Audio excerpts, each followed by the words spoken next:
Hello everyone, and welcome to this live edition of the Engaged Jain Studies Podcast brought to you by Arihanta Institute. As some of you may know, Arihanta Institute is a nonprofit Jain Studies institution that is also dedicated to disseminating information about veganism, vegan adjacent issues, animal issues, environmental issues, largely through the lens of nonviolence and kind of the betterment of both humans and animals and our environment. And as part of our programming at Arihanta Institute, we have a vegan studies initiative. And I'm a professor at Arihanta Institute, and I'm the lead organizer of this initiative. And for a lot of the podcast episodes, I like to bring in leading scholars, advocates, activists, thinkers, critics, who have really important things to say about vegan studies adjacent topics. And so I'm really happy today to have Dr. Laila Kassam from Project Phoenix to help nuance this conversation. So thank you so much, Laila, for being here. Oh, thanks for having me, Jonathan. Great. So I'll give a little bit of background on Laila, and then we're just going to dive right in. So Laila is the founder and director of Project Phoenix. As executive director, she leads Project Phoenix's development, strengthening organizational capacity, and guides strategic planning, leadership, and culture to ensure that its impact aligns with its missions and values. As network power lead, she cultivates a national network of organizations and individuals working towards shared goals for animal freedom. Laila is the co-founder and former director of Animal Think Tank, where she served for 6 years. She is co-editor of the book Rethinking Food and Agriculture: New Ways Forward, which envisions a truly just and sustainable food system. She is on the advisory board of Animal Advocacy Careers and the Empathy Project, and a mentor for Kickstarting for Good. She has been involved in social change for most of her career, having previously worked in international development for 15 years. She has a PhD in development economics and a master's in development management. Did I get all that right, Laila? Yes. Oh, okay. So I started to do my job well from the beginning. So, we have these live editions of the podcast. As some of you may know, we have a running edition of the kind of the regular podcast. But I think it's really great that we do a few of these live video podcasts that also give our audience some time at the end to ask questions directly to you.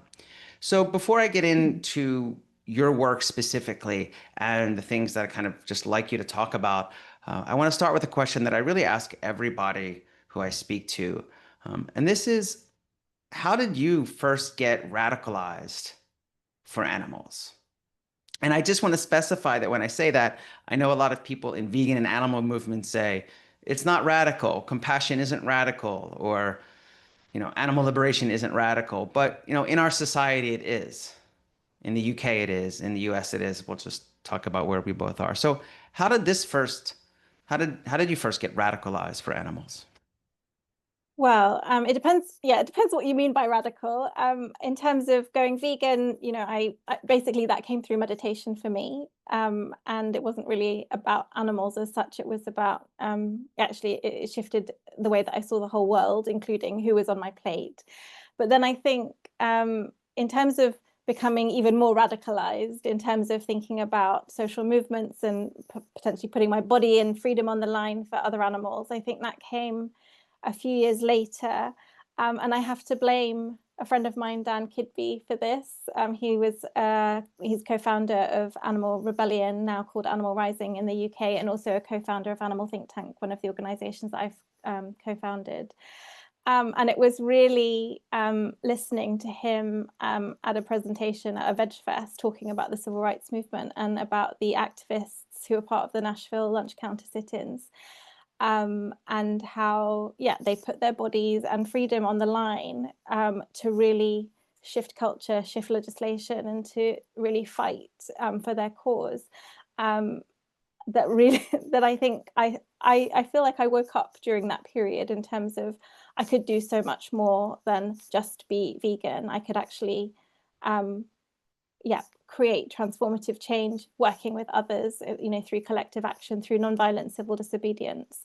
And then I went on to organise with Extinction Rebellion, which was one of the big movements in the UK over the last sort of 5 years. So yeah, I would say that's part of my journey of radicalization.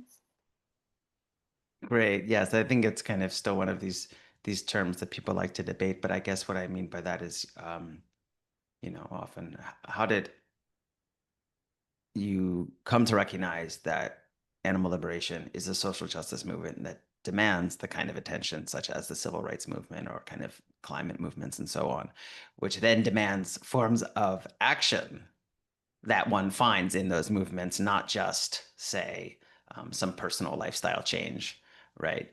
So I think that's exactly kind of a great distinction, kind of where you started to then realizing like, wow, this actually demands a lot more of me. Yeah, and I would say then, given that definition that you've now sort of distinguished between sort of realizing that it was a social justice movement, and then I think I went to the next stage of like demanding action from me. I would say, obviously, reading has been a really, really important part for me of understanding this whole thing of exploiting other animals. And I think one of the books that really, I think, did radicalize me was by David Nibert, Animal Rights, Human Rights, Entanglements of Oppression and Liberation, I think it's called. It's on my shelf just there. But I in reading that, I really fundamentally realized that it wasn't just we're not going to transform this oppression, this systematic and systemic oppression of other animals through one-to-one vegan outreach. We need something that can shift the systems of society, and the only thing that I knew of at that time, and still really only thing that I know of now that can do that, is people-powered social movements. And I had been, very political, in other areas for decades before going vegan. And I think it was reading that book and really and others as well that really helped me join the dots. It's like, this is another social justice movement like so many others.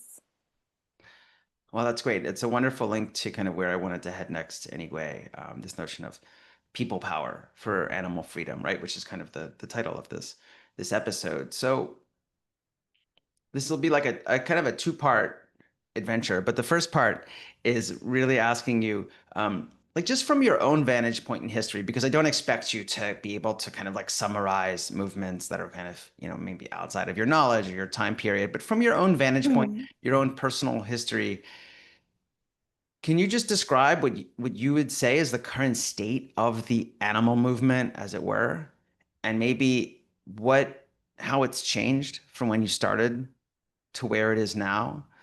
And whether you want to just describe this in the kind of the setting of the UK, that's fine. Or you can speculate a little broader, but a little bit more broadly. But just how would you describe it at the moment, maybe compared to where it was 10 years ago, 15 years ago, or so on?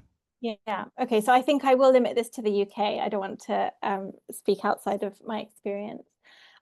So where are we right now? I think the movement. Okay. Firstly, I think over the since I went vegan in 2013, veganism has gone quite mainstream in the UK, and I would give a lot of credit to Veganuary for that. It's really sort of shifted the culture, and it's become much more normalized to be vegan and to have vegan menus in chain restaurants and free from and vegan sort of sections in supermarkets. So on some level it really has become mainstream. I would say this is some kind of form of vegan capitalism, though I wouldn't say that this is a particularly like radical shift, but I do think it's an important cultural shift to normalize veganism. So that's one thing. I would also say that, compared to what I understand the UK was back in the sort of 80s, 90s, early 2000s, where it had like this really vibrant grassroots network of community-led campaigning groups that really powered many of the wins that we've had in the UK, like ending fair farming, ending live exports, cosmetic testing, wild animals and circuses, all of which were, through grassroots campaigning, building the public pressure for then NGOs to come in and to be able to do their lobbying and codifying these wins in Parliament. Like that doesn't exist anymore. That is not here. That, that disappeared through like big state repression in the early 2000s, for reasons I can go into if you're interested. So I think what's here now is a movement that's quite different to the past. There's a lot of, instead of sort of a lot of direct action, let's say, there's a lot of vegan outreach. I think that's one of the things that sort of replaced that that kind of activism, is like there's a lot of street activism focused on vegan outreach, which I think is great, and I think we need a lot more than that. I think the founding and the sort of the growth of Animal Rebellion and which is now called Animal Rising, I think was an attempt to bring some of that radicalism and direct action back. And I think that was founded in 2019. And I think for 4 years, 4 or 5 years, they really did some amazing direct actions and mobilized people. But I think, and got so many, a lot of press, a lot of media, a lot of public conversation about animal issues. But because it wasn't really coming from the lineage of like the animal rights history in the UK, I think it came out of Extinction Rebellion, which has a different DNA.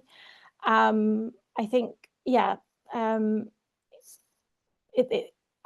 because it's quite a centralized, small group of people who are sort of leading the actions, it's not been sustainable to sort of have mass civil disobedience and mass arrests going on and on and on. I think structurally it would have to be a different structure. So I think that there was a big sort of I don't know what to say, excitement for quite a few years, and now I think they're sort of consolidating and shifting their strategy. So I think that we're missing what I'm trying to say is I think we're missing this sort of really radical edge of the movement in terms of the direct action. Obviously, we've got the hunt saboteurs that have been going on for decades. It's a very powerful tradition of direct action. And that's been going on the whole time that other things have come and gone. And I would say, so that's more the sort of the grassroots space. I think for currently the NGO space, there's I would say a lot of resource and time and effort, and I would say quite a big part of the narrative of the movement in the UK is quite dominated by welfare orientated like campaigns, like cage-free corporate campaigning, the Better Chicken Commitment corporate campaigning. So these sort of incremental reforms. So I think that the movement ecosystem is quite imbalanced, because there's a lot going on in terms of welfare, but it's not balanced by a more abolitionist sort of progressive radical ask, because that grassroots space, there's a bit of a vacuum. So I guess as a sort of high level thing, I would say there's lots of really good stuff going on in the movement. There's been lots of progress in terms of veganism and cultural shift. And, there's a lot of great stuff going on in terms of like greener by default, plant-based by default, plant-based universities, plant-based institutional change. So I would say that cultural norms around food are shifting. But I would say that pushing forward what we really want as a movement, which is freedom for other animals, I'm not sure that there's been a huge amount of progress in that since I started, since I got involved in the movement. Yeah. Thank you so much. I really think that helps a lot, especially understanding the kind of intersection and the challenges or the differences between like hunt saboteurs, what Animal Rising is doing, what Extinction Rebellion was doing, and we'll get to Project Phoenix soon as well. But really understanding these challenges, and they've been going on for a long time. And I feel I was just kind of scribbling down a few things, and sometimes I apologize, it doesn't come out as a question. It's more just me thinking about things, and you can grab onto something and help clarify it for me. But right on the one hand, what we're missing is this kind of radical aspect of the movement, as it were. But on the other hand, you recognize that we need to kind of like normalize the shift. And so you have things like, as you said, like vegan capitalism, vegan capitalistic endeavors, or veganuary, or whatever else. So I guess the question, and it is a question, it ties into my second question, which is in your long study also of theories of social change, like what do you see now as being that relationship between the absolute indispensability of a radical wing while at the same time doing kind of more incremental efforts to normalize, say, if not animal liberation, the kind of pivot in that direction? Yeah, so I think so in terms of, thinking about social change and how it happens, I mean the jury's still out on all of this. But I think one particular sort of theory of change that I really like, because I think it's very holistic and I think it does represent the complexity of you know the animal exploitation, as well as like the fact that we're operating in a very complex system, is this idea of looking at movements as ecosystems. And needing various pieces in place, including the incremental change, including the more radical shifts, including personal transformation, so veganism, including creating alternatives like plant-based farming and plant-based alternatives. And I think all of those pieces need to be present, but also connected. And I think that is where the power really comes from in a movement that's both balanced, but also these different pieces and the different people who are involved in these different theories of change are connected, have trusting and good relationships. So even if we don't agree on the particular strategy, we understand each other's theories of change. We don't say that, oh, the grassroots people are just, really emotional and being led by emotion and they're not rational. And we don't say that the NGOs are just complete sellouts. We really can understand each other's perspectives and that all of it's needed. But I think, as I said, the problem that we're facing in the UK movement is that all of these pieces aren't there really in as strong as each other. And I think when you look at sort of social movement theory and look at, Bill Moyer is an activist and social movement theorist, and he has something, he looks at the movement cycle of lots of different social movements. And really, for social movements to take off, you do need that, what he calls the role of the rebel, that can respond to a trigger event and really push the issue out into the public consciousness. So if we don't have a strong rebel role in our social movement, I actually feel like we're not going to take off in the direction that we really need to. And I think the other thing is that we are dealing with a complex problem. It's not a complicated problem. It's not a complicated problem like building a rocket or doing heart surgery, or which is difficult but ultimately predictable, and you can have a step-by-step plan and you can apply expertise and you can follow a blueprint and you'll probably get a result that you would expect. This is a complex problem that involves living systems, it involves people, it involves narratives, it involves culture, politics, economics, and cause and effect is not linear. So the same intervention is not going to produce the same outcome. It depends on the context and the timing. And so for us, I think we need all those pieces in place because we don't know what's going to work ultimately. And I think being connected as a movement, as people with different theories of change, we need to be experimenting, and then successful experiments can then spread. That this is how innovation spreads. And I think that's another thing that we're missing at the moment, is that connection, because otherwise we can't work in synergy. So, and then I suppose just the final thing, because you asked, what's this relationship between the sort of more radical and the more incremental?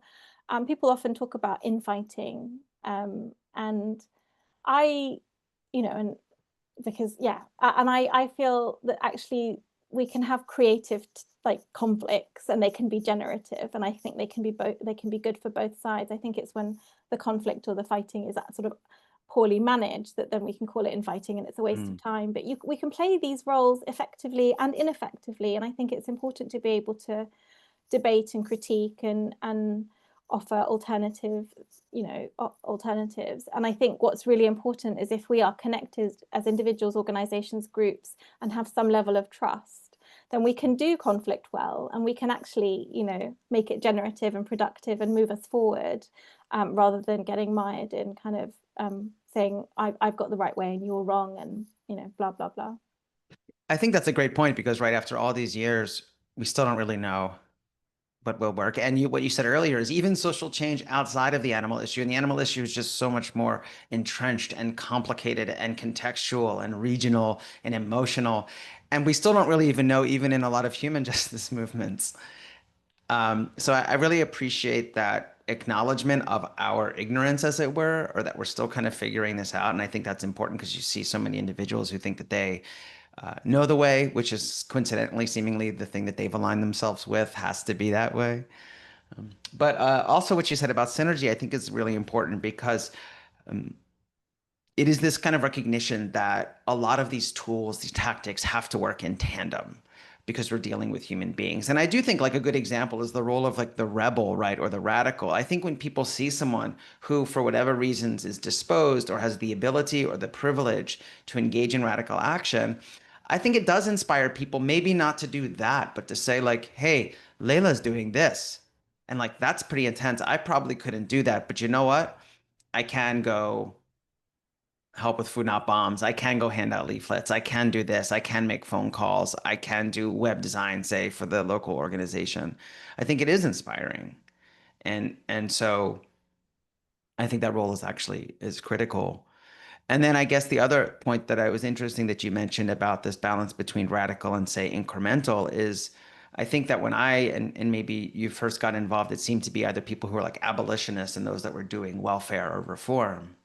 But I feel like the concept of like non-reformist reform has become a bit more accepted. Yeah. And I'm just like curious how you think about that. And if you think that's actually the way in which we can put these two kind of seemingly opposed entities in synergy. Yeah. Yeah, I love this non-reformist reform. I think we have to be really careful with the incremental reforms, that those reforms aren't undermining the bigger mission. And I think that's kind of one of the criteria. So I would say that doing, the cage-free or the better chicken commitment, if it's not framed well as like one step to ending factory farming, which is a big milestone on the, on the pathway to ending all exploitation of animals. And obviously we have to be savvy with our messaging. So we might not want to say that publicly always. But I think if it's not framed well, and if it's not done in the context of also trying to shift the narrative, trying to shift people's hearts and minds, I think it can undermine sort of the wider goals. So I think what we really need are sort of these interim goals that are really pushing us forward together, rather than potentially undermining the more radical asks. And I think this issue of greenwashing or humane washing, or what we have started to call in the UK welfare washing, is a really important like example. So if you if you are doing the sort of more the more welfare oriented type things, and sort of giving really good PR for the industry to look at how great our welfare is, like I do think that's a really harmful narrative, which is stopping people from shifting to veganism and seeing other animals as individuals. It's so I think that's worthy of disruption. So I've been thinking quite a lot about, okay, so what are the types of reforms that we could build coalitions around, that more reformist types and more sort of like progressive, or whatever you want to call them, could rally around. Well, I think that the single issue bans are actually non-reformist reforms, because they're not going the whole way, but they are very much the tradition of the grassroots. And I think that each ban, each focus on a particular industry, you can tell the story about those animals being individuals, and as are so many others. And like even focus, like there's a big history in the UK movement of focusing on vivisection, going back hundreds of years, and focusing, for example, there's always been this focus on dogs. That's because that's where the public is. That's where, and if you can talk about the factory farming of dogs for testing on animals, and then you can talk about the factory farming of pigs who are also tested on, but also that we eat because we see them as food. Like I think I would say that like these single issue bans framed well can be non-reformist reforms.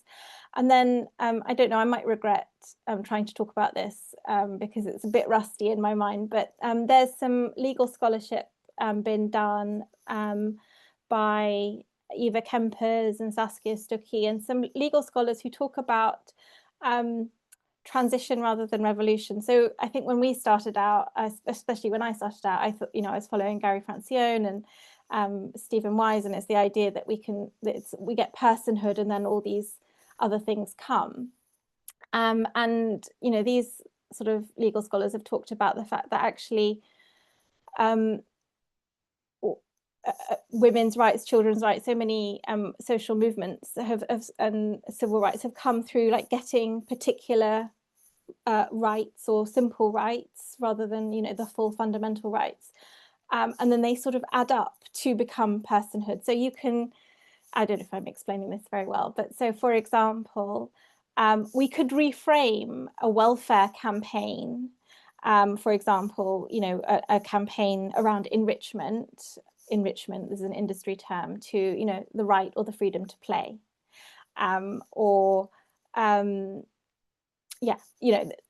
so I guess my point is that we could think about what the types of sort of non-reformist reforms, the types of simple rights, welfare rights that animals actually do have a lot of in the UK because we have slightly better laws. The enforcement is not very good, but on paper that they have these rights, so that we can say, let's expand these rights so simple rights become fundamental rights over time. Now, I don't know what the strategy is in terms of social movements, but I do think that there's an opportunity to find ways forward that are like non-reformist reforms.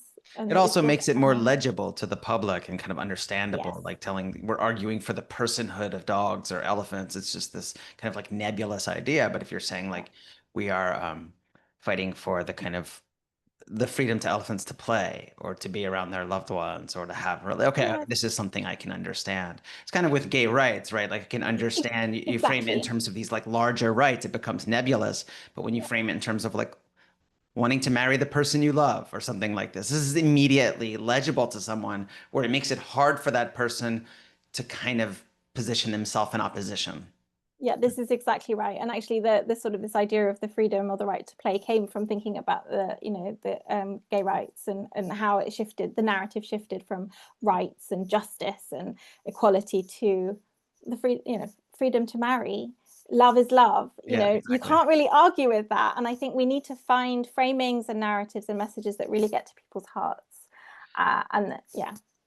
Okay, so I would love to actually talk more. I'm just gonna, against my better, in line with my better judgment, put a pin in non-reformist reform for now, and maybe we'll come to it a little bit later.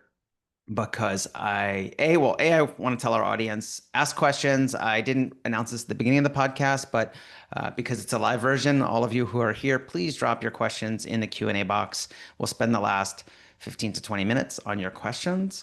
But what I would like to do is now pivot to the work at Project Phoenix, because you just ended your last kind of comment by saying we need to change hearts and minds. Like, how do we get to people's hearts and minds? So I'm only assuming that this is part of what Project Phoenix is trying to do. So can you just give us a little bit of background, especially because a lot of our audience is not in the UK, of just what y'all are up to over there? Yeah. So Project Phoenix is pretty new. We technically really only started in February this year, but we've been thinking about it for over a year. But fundamentally, the idea grew out of this shared realization between me and my two co-founders that if we want to win animal freedom, we can't just keep doing more of the same. And we really need to build a mass movement for animal freedom, something that's people-powered, something that can shift hearts and minds, something that can build the public pressure for legislative change as well. And so our mission is basically to build the power of the UK animal freedom movement into an unstoppable force for change. And we sort of take inspiration from the mythical phoenix, because we believe that the UK movement is ready for a resurgence, rising from the ashes of past repression, but more transformed, more strategic, and more connected than before. And so what does that look like in practice? Well, we've got 3 main programs. The first is about rebuilding this grassroots network that I talked about. So we've launched something called the Animal Freedom Network. And this is a network of community-led campaigning groups across the UK. And if we think about the past, I think people have estimated there were 300 of these local groups, and there's currently not very many. So we are finding organisers seeding local groups and supporting them to really become thriving communities in their own right, that can do their own local campaigning, but can also come together for national actions as well. So we've got 14 currently on the map and another 7 in the pipeline. So it's going faster than we thought, because people are hungry for this. They want to do something. They want to do something locally, be part of their community, and be with like-minded and like-hearted people. So that's the first thing, Animal Freedom Network. We're also focusing on mass leadership development, because movements do not scale without leaders. And too often in the past, I think leadership in our movement has been accidental. It's been concentrated in a few people, overly centralized. A lot of the organizations that are out there, it's like you have a centralized organization and you've got chapters of local groups. For us, ours is completely decentralized, because we fundamentally believe that it's people, ordinary people, taking initiative, taking action together, that's going to change things. And centrally, we don't know what's going to work. It's like we want to do this sort of mass experimentation and innovation that can spread. And so much of that relies on having organizers. There are lots of activists, but there's not so many organizers who can really bring people together, be strategic around the types of campaigns that local groups should be doing, be able to deal with the conflicts and all the rest of it that happen in local groups. So we're doing mass leadership development through doing boot camps. We've got loads of resources on our website. We're going to be starting video training soon, and ultimately coaching, mentoring, peer networks, that sort of thing. And then the third thing is that we are experimenting with different types of campaigns, because campaigns are really where sort of movement power meets the public and public relevance. And we are thinking about how do we build a mass movement that's broad-based. And really, we're focusing some of our campaigning around sort of gateway campaigns, which, as I mentioned about, dogs used for testing on. This is something that's deeply felt and people are really outraged about. And it's like, let's meet them where they're at. I feel like dogs are the gateway animal. I think that's been historically shown to be the case in the UK. And then get people into a network that's welcoming, where you don't have to be vegan, but obviously the space of the local group would be vegan, and people can go on their journey and get radicalized for animals in that way. So we are working on banning greyhound racing with Animal Aid, which is an old animal rights charity in the UK that can focus on the lobbying, and another group called Shutdown Campaign. So the 3 of us are working together on getting a ban for greyhounds racing, which we think we can do in the next few years. We're focusing on MBR Acres, which is a dog breeding factory farm for dogs, basically, for testing on. People may have heard of Camp Beagle. It's a protest camp that's basically grown up around MBR Acres over I think it's been there for nearly 4 years now. And so many people are outraged by the fact that we are factory farming dogs. So again, this is another gateway kind of campaign. And then another campaign that we are going to be launching soon, or relaunching, is a campaign against the RSPCA Assured scheme, which is one of these welfare schemes that I talked about earlier, that's basically welfare washing factory farming fundamentally. So those are the 3 things that we're focused on. And I think the theory of change really that underpins Project Phoenix is that we need, if we want to win, we need to build power. And to do that, we need to build people power. So that's, a mass base of grassroots activists and public support. We need to build network power, so that's connections and trust between groups, NGOs, allies, individuals, and really we want the grassroots and the grass tops to be working in synergy and trusting each other. We need to build narrative power. This is the thing that's going to shift hearts and minds. It's going to, change the cultural story about fellow animals from, objects and commodities to individuals, someone, not something. And then we need to build institutional power. So to be able to set the agenda and influence policy and law, we wouldn't necessarily be able to do that ourselves, but in collaboration with others who are sort of in those sort of rooms of power and who have got experience with lobbying. I think the public pressure that can build through grassroots organizing can then enable the inside game to do their institutional kind of work. So that's the plan, big plans. But yeah, it's started off very well. Thank you so much for explaining that for us, especially those not in the UK, and really looking forward to what comes out of all of this this great planning. And you have a wonderful team. I've kind of spent some time looking at your teammates, and yeah, it looks great. And I really appreciate what you said of not only trying to connect people together, but really like engaging with people psychologically as they are, like creating narratives, creating the fact that like, yes, if you lobby for dogs, it's not necessary that then you then say the farming of other animals is okay, right? And I think this was the critique long ago, that if you isolate single issue campaigns, supposedly, right? This is something that even Francine used to criticize years ago, but it's actually not the case. Just because you have a single issue, what's important is the narrative attached to it. If you're actually saying that dogs matter more, that's why we're fighting for them, then that's a problem. And that's not going to the same horizon. That means we're actually not sharing an animal liberation horizon. That's just like a dog liberation horizon.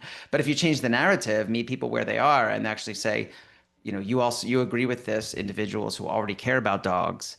So we're going to frame it that way. And then we'll have another campaign a little bit later that will use the same kind of language, the same kind of narrative, and show how it also applies to, say, cats or guinea pigs or mink or pigs and so on. Yeah, that is exactly it. And as you said, like we've got an amazing team. So we've got a narrative expert, Natalie Brain, who's one of the co-founders. So this is totally her jam. And this is, she's been doing lots of research over the last few years on the most persuasive narratives that are going to move people. And then also Tom Harris, who is one of the coordinators of the SHAC campaign, Stop Huntingdon Animal Cruelty, that was one of the most dynamic animal rights campaigns, I think, in UK history, if not globally. So we've got a bit of a dream team of like different expertise that can all really match on to the different types of power that we need to build. Great. Yeah, that just sounds wonderful. And I really think we have a good solid core team together. And I really appreciate the focus on bridging through narrative, bridging through non-reformist reform, and connecting, as you said, grass tops and grassroots. I really love that image as well. So let me go to some of the Q&A. There's a couple questions here, and then I can always pivot back to my own. So from Christopher Miller, one of our other professors actually at Arihanta Institute. Thank you for a wonderful conversation today. What advice would you give to advocates and activists who are routinely told that veganism doesn't matter because social justice is more important? Are there some particularly effective talking points that you can recommend that connect together much of what you have shared in the podcast episode to demonstrate that they are inseparable, meaning veganism and social justice? And also to communicate that being vegan doesn't mean that vegans don't care about social justice. Well, the first thing that came to mind was Christopher Sebastian saying, I can chew gum and walk at the same time. So yeah, exactly. With the last point, it's like, just because you're vegan, it doesn't mean that you don't care about other social justice issues. And I would say, I don't know about effective talking points, because it's not like I've ever managed to get through to social justice folks around this. But I do think that this entanglement of human oppression, animal oppression, and our destruction of the natural world is the basis on which, like, I think that some persuasive arguments could be built. It is only through the fact that we can oppress people who end up in, slaughterhouse workers, that we can end up killing other animals because, because of the lack of opportunity, because of migrants, undocumented people who end up doing these horrible jobs. It's, this is just one of many entanglements. And I think we have to, and maybe it's about meeting people where they are again. So if you're talking to somebody who is a feminist, but hasn't quite joined the dots between the fact that we basically, milk and, so much of the so-called food that we eat is based on, taking over somebody else's reproductive system, and this kind of reproductive violence. Like, I think those types of connections, I would imagine, are quite powerful. I definitely know Carol Adams' Sexual Politics of Meat has really showed a lot of people this entanglement between different oppressions. Am I understanding the question correctly? No, I think you are. I think, and maybe to help Yes. roll it along as well as, and I don't know if you agree or disagree, as I used to years ago kind of like ask people or ask myself and then others, like, are you interested in vegan advocacy or animal advocacy? Because I used to think that they're kind of separate, they are separate issues, right? Am I trying to move someone towards veganism? Because if that's the case, I could point out, say, a lot of the issues with the industrial slaughterhouse that have nothing to do with animals, right? Yeah. Um, PTSD, addiction, Yeah. exploitation, Yeah. domestic violence, Yeah. pollution, and so on, right? Yeah. And find all of these ways that actually are not animal centric that have to do with why you should not support slaughterhouses. So I'm meeting you where you are because you're already concerned with Yeah. human justice issues, and I'm going to my goal is to get you to change your habits. So I'm going to appeal to those issues. I used to think that, at least in a categorical form, this is kind of vegan advocacy. I'm trying to get you to change your habits based on the thing you already care about. I'm not really trying to get you to change what you care about. Yeah. And Yeah. I used to envision animal advocacy as ways. Actually, now it's more of the harder lift of getting you to change what you think you should care about, at least in a political sense. Because most people, right, care about animals, their dogs and cats. They won't really kind of inflict harm on them. But in Yeah. terms of a kind of a political care, you actually had to do that kind of work. So I don't know. I'm curious if that was years ago. I don't know how much I've actually spoken about recently, but if that um, helps understand the kind of talking points you want to use. Are they vegan talking points or are they kind of animal talking points? Yeah. I don't know. Do you think that's a useful distinction? I think partly. I mean, as you were talking, I was thinking, oh, there's maybe a couple of ways to do this. It's like talking about all the harms of, animal, the way that we exploit animals and how they impact human and environmental issues. So that's kind of like what you're talking about, slaughterhouse, PTSD, violence, and communities, etc. And then there's, I guess, another angle of showing how entangled that they all are. And I suppose there's kind of two sides of the same coin.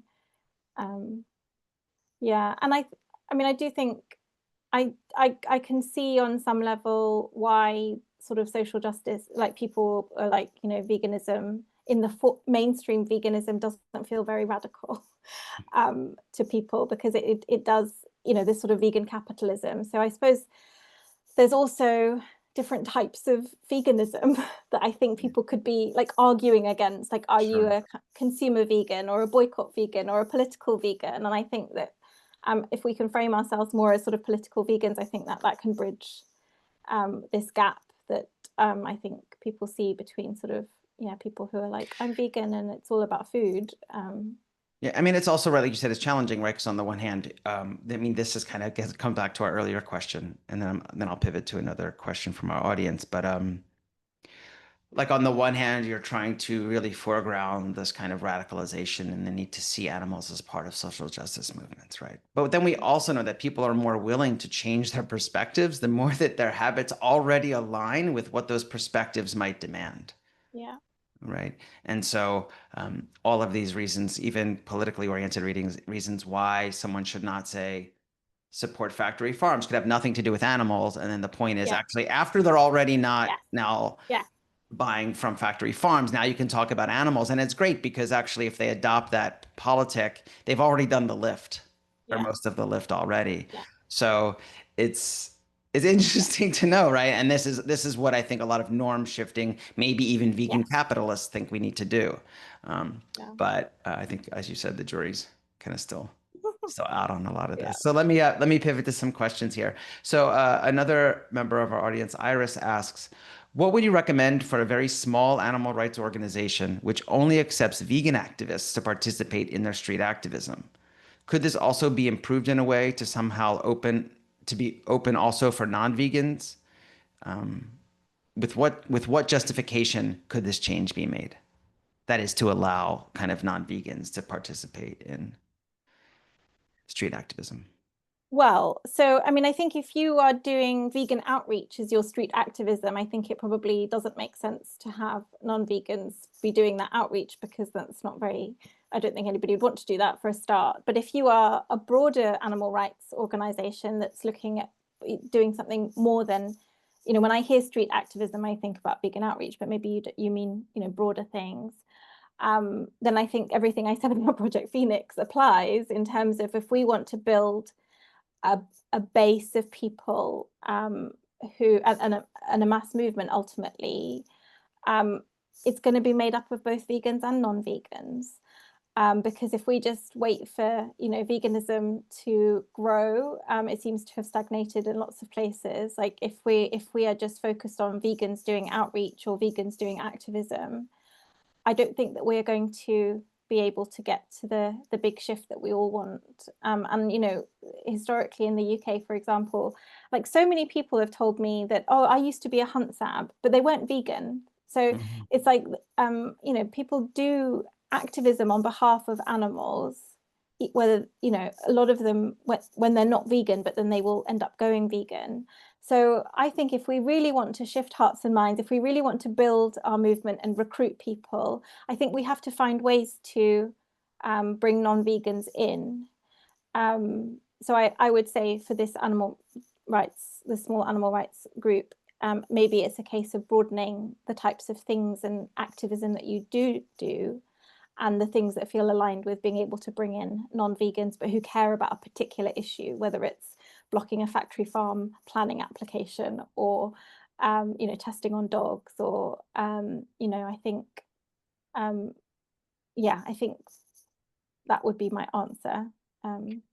No, I think that's a good a good answer. And sometimes I like to think of other social justice movements and how they don't do any of this. Like I've never been to a movement for other organizing, and at the door they're like, "Here's a list of companies. Do you boycott all of these companies? Do you not purchase any of their products? Because if you Yeah, don't, then you have to go home and like get them all out of your house. yeah, Don't ever buy yeah, them, and then you're welcome to come in." yeah, yeah. Right? This just doesn't We exist in any other movement. it's no, exactly, it is such a high bar for people to meet in order to get active for animals, and I think we need to be lowering that bar as much as possible without compromising on our principles. Yeah, I mean, I actually think when you and I first met in the Bay Area years ago, I think that's where we first met, correct? Yes, It correct. wasn't, I think I saw you in Toronto at some other point. But anyway, Yeah, in the Bay Area, I was having a conversation, I won't name this like activist at the time, who was just like joking and using the analogy of environmentalists and just being like, imagine if like all environmentalist groups like wouldn't let you come to the meeting if you got there in a gas powered vehicle, or if you had like traveled, it's just like becomes oddly, I mean, people use the term like this kind of like purity kind of test, yeah, which has yeah. been one of the largest maybe critiques of vegans, and why they are, as research has shown, one of the most kind of like despised social groups Yeah, by and large. And so, but even internally, if we're not even talking about how they're viewed externally, yes, I think I agree with what you said, and hopefully this helps our audience member, where like if you're an animal rights group, if that's your message, then I don't know, it seems, or animal liberation, animal freedom, it seems odd to kind of vet so hard. And especially, how is that going to help that person, right? It's not going to bring them exactly. any closer Yeah. We to. have to believe that people can transform, otherwise we're screwed. Basically, we might as well all just stop. Yeah. Great. The same person asked, is there a chance to spread Project Phoenix over to Switzerland for example? Oh, well, everything that would like if you or you know anybody in Switzerland who would want to start doing this type of thing in Switzerland, reach out to us because there's actually like we're focused on the UK, but everything we're doing is kind of open. Our resources are you can just download them off the website. Our strategy is pretty much there on the website, and we'd be very happy to chat. We've talked to people in New Zealand who want to get their grassroots stuff going again, people from Belgium, Italy. So I think I think there is a hunger for this in lots of different places, and we're a team of basically 2.5 people. So I think we just have to focus on the UK at the moment. But yeah, if it's of interest, please reach out. Yeah, it's Laila at project-phoenix.org.uk, or you can just contact us on the website. Great. I will try to drop that email in as well, but I also did list the Project Phoenix website, so folks Brilliant. can just go there and reach Great. out. Great. So I think we might have time for one more question. This comes from Diana. Is there a published timeline of the animal liberation movement that can help activists keep in mind that change happens both radically and incrementally?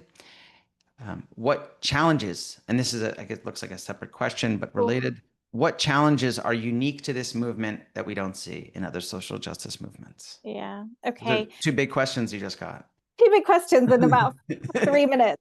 Okay, published timeline. Okay, so on the Project Phoenix website, there is a timeline of the UK animal rights movement, but that is very, I would say, grassroots, sort of leaning towards what like grassroots stuff. But that's the only thing that comes to mind at the moment. And also, I guess, yeah, I'll leave it there. In terms of challenges, I mean, I think the obvious one is that we're an ally movement. So many of the social justice movements that we learn from were not ally movements. They were fighting for their own rights and their own freedom. So I think this brings challenges, especially in terms of being able to say, well, if I was a pig in a factory farm, I would want X, Y, and Z. I mean, we can use that to support any of our arguments. We don't have the actual like obviously animals can communicate and we don't hear them, but like they can't tell us fundamentally what we should be doing. Whereas in other social movements, ideally they should be led and be centering the oppressed group. And then also I think I don't know whether you agree, Jonathan, but I do feel that the exploitation of animals, and it is so embedded throughout all of society in terms of so many industries are built on it, the profit motive as well as culturally, like it's so entrenched, and there are so many different industries that I do think that it's potentially more complex. Not to diminish any of these other social justice movements, but I do think that we're contending with an infrastructure that is, it's really even bigger than others. But yeah, I don't know if that's a controversial thing to say or not. What else? I think those are the two main ones. I think definitely the ally movement one feels. No, I think that's a great way. It even helps me think about it in terms of answering that question because the ally movement aspect is key. I mean, sometimes I think we look at children's liberation movements or disability movements and say, but those individuals still had their own, can have their own spokespeople, or even the parents of children are kind of so closely connected. Whereas this is such a purely ally movement. And I mean, I used to think years ago, what do we have to have? Like a factory farm chicken storm the stage and grab the microphone, right? Because whenever an activist does something like this, there's critique of it, right? For various perspectives. But when we see people from within the marginalized group kind of asserting themselves to take microphones or have a stage, we realize the necessity of kind of ceding that ground to them and allowing them to speak. But the problem is, what is it when animal rights activists do that? And then we could have a longer conversation of which animal rights activists. So are these kind of like white men who are trying, then, okay, now we have a whole other issue. Yeah. So I think that's the case in your first point. And secondly, I would just say not only is it so embedded materially and kind of institutionally and economically, but in my background is more in kind of philosophy and so on. And I would just think like psychologically, it's so Yeah, embedded, right? We understand humanity vis-a-vis animals, yeah, whether we're looking from like Aristotle to ancient Indian philosophy about kind of political animals, ritual animals, rational animals, ritualistic animals. Everything is this kind of distinction, this exceptionalism. yeah, And so and which then obviously authorizes violence, has authorized violence as a result. yeah, And I think our identity is so wrapped up in differentiating from animals so that the kind of psychological component, ideological component also um, yeah. No, I'm also with does. you. I wouldn't say this is completely distinct from all social justice movements because of course there are others that have kind of this notion of like the proper human and the kind of the superior human, but kind of that animal human animal binary is so embedded. Yeah. Oh, okay. I thought you were going to say I was, but then something. I looked at the time. We've got 1 minute, It's so okay. I would prefer to you to be the last one to speak, not well, me. I just wanted to give a plug to one of my favorite books, An Unnatural Order by Jim Mason, that really goes into this sort of how our oppression of other animals and speciesism is so embedded in our psyche and our culture, and how far back it goes. So I would really recommend reading that because it blew my mind when I read it. Great. So, yeah, some really great plugs so far. Carol Adams' Sexual Politics of Meat, David Nybert's Animal Rights, Human Rights, also Animal Oppression, Human Violence is a great text by Nybert, Yeah, especially for those who are very concerned about the consequences for humans of domestication and, say, even the industrial exploitation of animals. And now, Jim Mason. So we're upon the hour. I just want to thank you so much, Laila, for being here. It's always such a pleasure speaking with you, just personally, but I learned so much and I always walk away uncharacteristically optimistic and inspired. And yes, maybe I shouldn't say that, but just like uncharacteristically thinking that actually, despite some setbacks and stagnation and the state of the world, um, we can still see progress, we can still change. And like you said earlier, we have to believe in the ability of transformation of both individuals and movements. oh, thank you, Jonathan. I think this is a good day for me if you feel a little bit inspired and optimistic, because I know you're not generally like that. So thank you. It's always such a pleasure for me to talk to you. I could talk to you for hours. Wonderful. And thank you all for being here today. I really appreciate you all coming in for the live version of the Engaged Jain Studies podcast. And soon we will have this episode up recorded to play back and share with your community. So lastly, again, Laila, thank you so much for being here. Oh, it's my pleasure. Thanks, Jonathan. Bye, everyone. Bye.